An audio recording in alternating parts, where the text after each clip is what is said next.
Barakata Yahweh, Barakata Yahushai, Ba'ishim, Rakah Kodash, Barakatum. First and foremost, I want to give all praises, glory, and infinite honors to Yahweh Ba'ishim Yahushai. Double honors to the apostles and elders of Great Millstone who rule and teach well. In peace and salutations to Ya'akim out there pushing this word in truth and sincerity to the four corners of the globe. May you brothers endure until the end. This is the Brother Raya with another video, and I'll be reading from an article on shtfplan.com titled, Strange Things Are Happening in the Waters Along the West Coast, and the Fishes Are Starting to Disappear. Something is causing the waters just off the west coast to heat up dramatically. Fishes are dying off in staggering numbers. Birds that feed on those fish are also dying off rapidly, and scientists have discovered 15,000 holes in the ocean floor off the coast of California. Oh, and scientists don't know for certain why any of these things are happening. But when you have an understanding of these scriptures, you know exactly what's happening. We're living in the last seconds of these last days, and Yahweh Ba'ishim Yahushai is beginning to visit this world for its wickedness. This is Hosea 4 verse 3. Therefore shall the land mourn, and every one that dwelleth therein shall languish, with the beasts of the field, and with the fowls of heaven. Birds dying off because they don't have enough fish to eat. Yeah, the fishes of the sea also shall be taken away.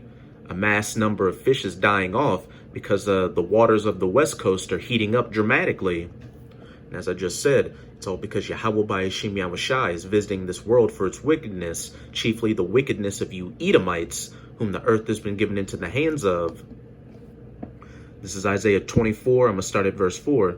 The earth mourneth and fadeth away. The world languisheth and fadeth away. The haughty people of the earth do languish.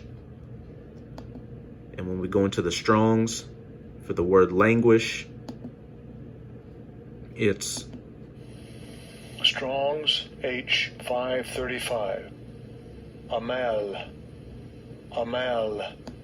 amal, to be weak, to droop, to languish, to be exhausted, to be weak, to droop, to be or grow feeble, to languish. And when we go to the word haughty in the Strongs, it's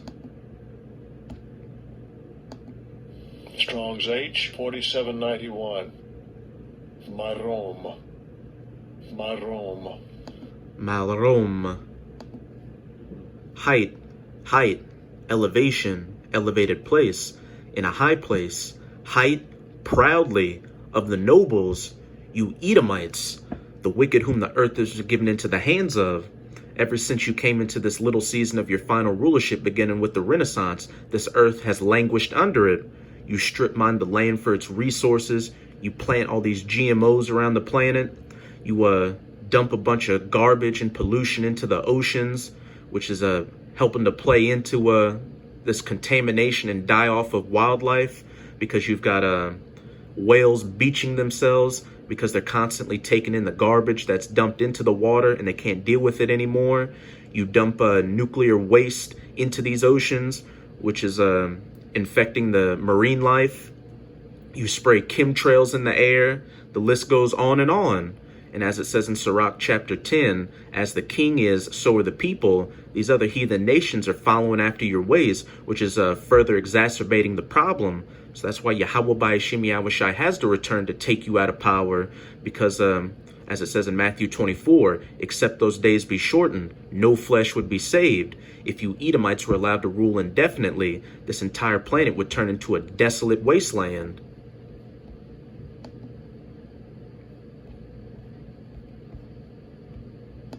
Verse 5, the earth also is defiled under the inhabitants thereof, the haughty people, because they have transgressed the laws, changed the ordinance, broken the everlasting covenant. You Edomites do everything in your power to undermine and go against the scriptures, and we're seeing the rotten fruits of your labors, this earth languishing under your rulership. Unfortunately, the mainstream media is not emphasizing this crisis, and so most Americans don't even know what is going on. But the truth is that what we are facing is extremely serious. In fact, officials have taken the unprecedented step of shutting down the federal cod fishery in Alaska for the year because of the lack of fish. We are seeing things happen that we have never seen before, and this is definitely going to affect our food supply. So why are the fish dying? Well, nobody knows for sure, but some officials are blaming the marine heat wave that has been happening in the waters along the west coast. The following comes from King 5 News.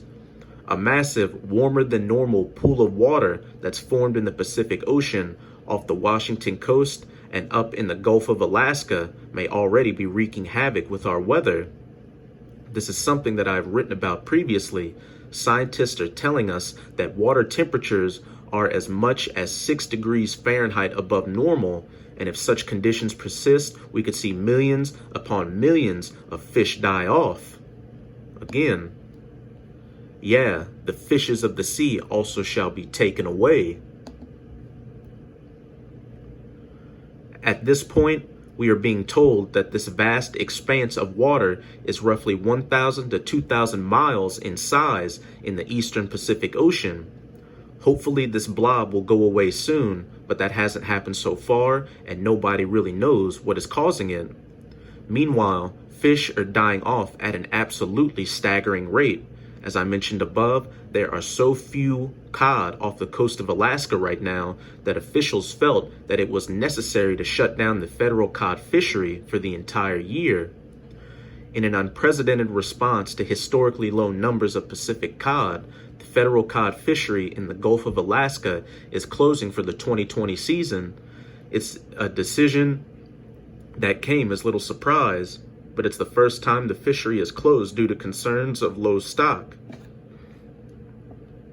When I first heard about that, I was quite stunned, and the outlook for the future looks quite grim because officials are telling us that there are next to no new eggs. Stock assessment this fall put Gulf cod populations at a historic low with next to no new eggs, according to NOAA research biologist Stephen Barbeau, who authored the report. At their current numbers, cod are below the federal thresholds that protect them as a food source for endangered stellar sea lions. Once below that line, the total allowable catch goes to zero. In other words, the fishery shuts down. The birds that feed on those fish are also dying off in large numbers. Because of a severe lack of fish, they are literally dropping dead from starvation. And at this point, there isn't much that officials can do about it. The following comes from the Big Wobble. Hey, everything on this planet works in perfect tandem and order. And when you throw one little monkey wrench in the system, the whole thing begins to fall apart. Again, all because of you haughty people who have broken the everlasting covenant and gone against the ordinances and the laws of Yahweh Ba'ashim Yahushai. I did a video a couple of months ago on how human interference in the environment has led to about 7 billion birds dying off since the 1970s. In November of 2019, thousands of short-tailed shearwaters birds migrating from Alaska were washing up dead on Sydney's iconic beaches, and the bird deaths had nothing to do with the massive wildfires in the area. Thousands more short-tailed shearwaters were dying out at sea in what was confirmation of the incredible fish shortages in the Pacific Ocean. And while you don't hear much about it anymore, even though it's still happening, best believe that nuclear waste leakage into the Pacific from the Fukushima nuclear plant meltdown in Japan is playing some part in this die-off of fishes and birds. Around the time that leakage began, there were reports coming from fishermen in the Pacific on catching fish that had bloody gums and tumors over their bodies, completely unfit for consumption. And there was also information coming out of U.S. Navy personnel in the Pacific coming up with cases of cancer. And there were other news articles coming out of animals such as mountain lions on the Pacific Northwest coast of the United States of America being found with bloody gums, jacked up eyes and teeth, and tumors as well. The corpses had been spotted at several shorelines, including Bondi, Manly, and Cronulla. The birds were migrating back to southern Australia to breed after spending the summer in Alaska, but according to experts, a higher number than usual are dying on the way due to a lack of food.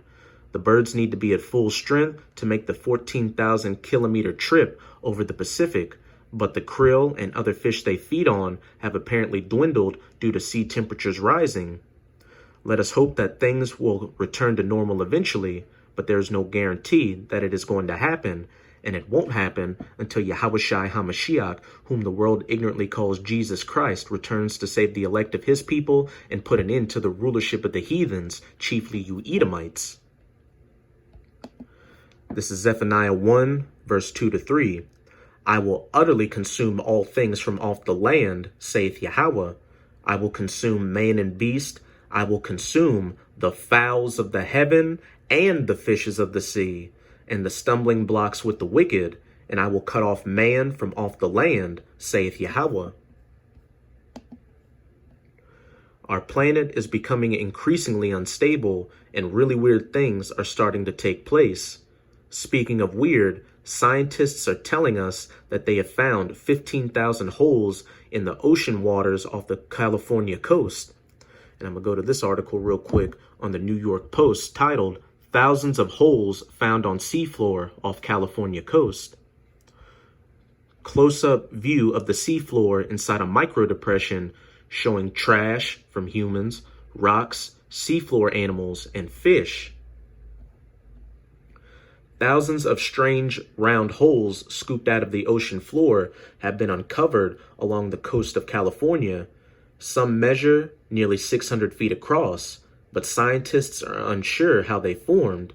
As many as 15,000 holes have been found during an underwater survey by the Monterey Bay Aquarium Research Institute. Experts were originally studying mysterious large pockmarks across the seafloor off the coast of California's Big Sur region. These strange depressions are unexplained and average 574 feet across and 16 feet deep. But the MBARI's underwater vehicles also found more than 15,000 smaller holes measuring 36 feet across and 3 feet deep. Around 1/3 of the holes contain human waste, including filled trash bags, 5-gallon buckets, and the storage trunk. And 1/5 of the holes contain exotic material, including cobbles, kelp holdfasts, and even a whale skull. Experts believe that many of the objects were dropped over the side of a boat. It's still not clear what's causing the holes to form in the first place. The large pockmarks are described as having been inactive for more than 50,000 years, but many of the smaller holes appear to be much newer and may have formed in recent years. One early theory that gases under the seafloor were bubbling up to create the holes was discarded. No evidence or fluid or gas venting were found in either type of feature, the researchers explained. The best of all theories so far is the idea that humans might be inadvertently creating the holes with their waste. The earth mourneth and fadeth away, the world languisheth and fadeth away, the haughty people of the earth do languish. The earth is also defiled under the inhabitants thereof. Pockmarks in the ocean getting created from human waste. Thousands of strange round holes scooped out of the ocean floor have been uncovered along the coast of California.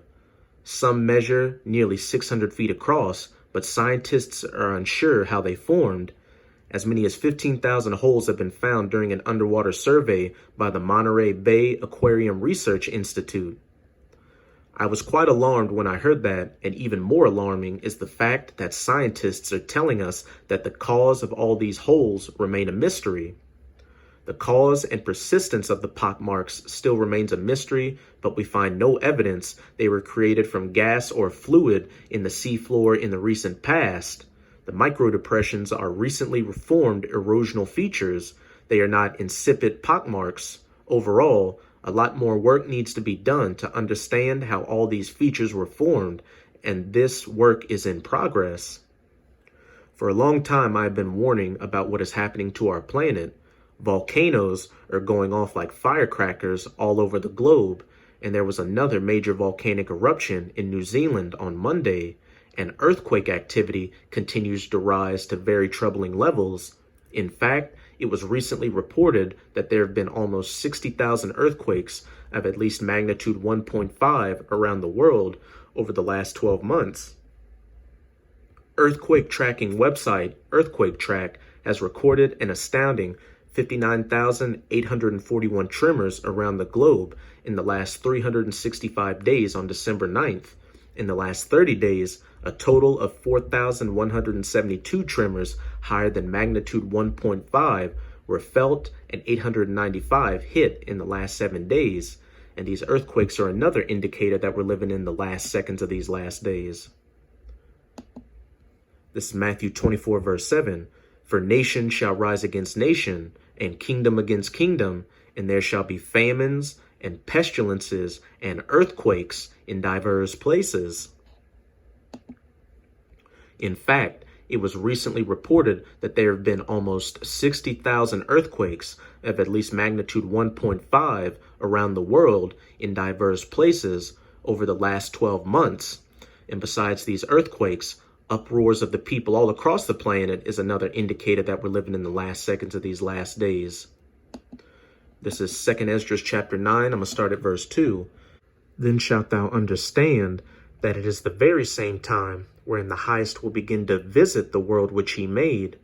Therefore, when there shall be seen earthquakes, 60,000 across the earth over the past 12 months, and uproars of the people in the world, and I've done several videos in the past on these protests across the planet, in France, Hong Kong, Lebanon, Iraq, Iran, India, South America, the list goes on.